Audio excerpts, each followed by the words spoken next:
I'm Em. I'm the manager of the Dogue Bondi store. My name's Maddie. I run a business called Maddie's Dog School, where I do puppies classes through the Dogue Bondi store, and I also do private consults and dog walking. So adolescence in dogs lasts up until about 2 years old. So we don't consider a dog to be socially mature until about 2. And the phase of adolescence in some ways is somewhat similar to human adolescence. So when our puppies are little, they really rely on their mum and dad and their new owners, and they really stick by you, and you notice they don't want to stray too far away from you.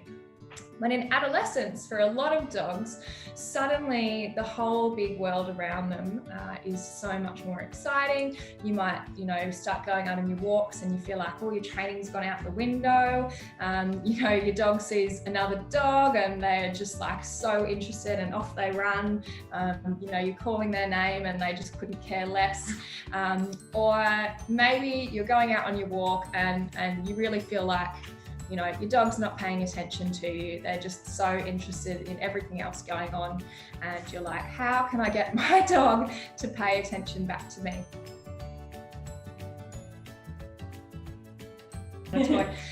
So, we all have this habit of feeding our dogs out of a bowl, but our dogs have they have all these natural desires to chase and dig and chew and bark and run and play. And if we're using this valuable thing, this food, and simply placing it in a bowl each day, we're not really using it for its full potential. So it's known as enrichment. So it's enriching the quality of your dog's life, and it's providing an outlet for those behaviors that I mentioned before. So if you've got a dog that likes to dig holes in the garden, bark, when left alone, all of those things that we find really irritating, providing feeding enrichment and ditching your dog bowl is a great way to help keep them mentally stimulated.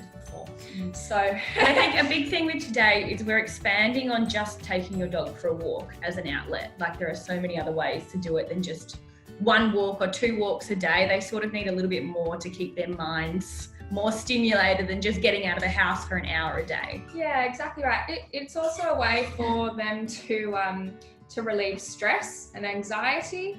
And it's also something that will exercise their brains, but in a calm way.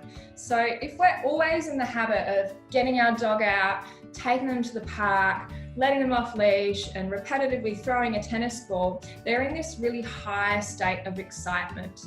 And it's quite difficult then for your dog to learn those calm behaviors. So enrichment is a great way that your dog can, be calm and settle as well. So, if you're putting them in a place away from you and doing some positive alone time, you might give them an enrichment feed so that, it lasts for 10 minutes, 15 minutes, 20 minutes, half an hour.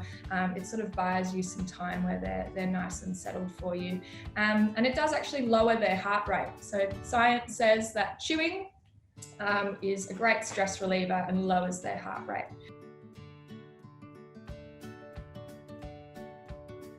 So I have spent a lot of time studying and volunteering as well within zoos, and even at the zoos they use a lot of these enrichment sort of tools, whether they're homemade or store-bought, to basically allow the animals who are in captivity to still practice their natural behaviours that they're not able to do so as much as when they're in captivity. And I guess the same with dogs and even cats. I mean, we have made them a lot more captive dogs, but there is a wild side to them. So allowing them to be able to use those behaviours every day is really good for them. Keeping your training sessions really short.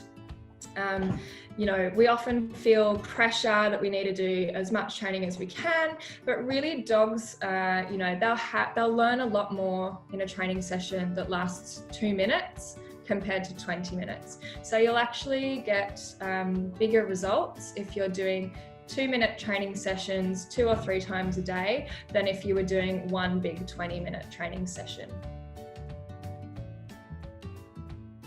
There is also something I should mention called the secondary fear period.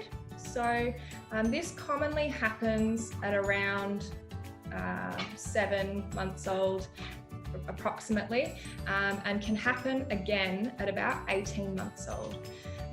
What this is you may notice all of a sudden your happy-go-lucky dog is reacting to things unexpectedly. They've barked at the person walking down the road or another dog, and it's really out of character, not something they would normally do. This is known as the secondary fear period. It usually only lasts a few weeks. And during those times, it's really important that you sort of wrap them in cotton wool a little bit and maybe just keep the walks, quiet and on lead, and don't go to the parks, because they suddenly have this sensitive time where if they were to have a bad experience, it may then affect their behaviour into adulthood. So just be aware, if your dog is starting to react to things or show uncertainty, maybe just step things back a little bit.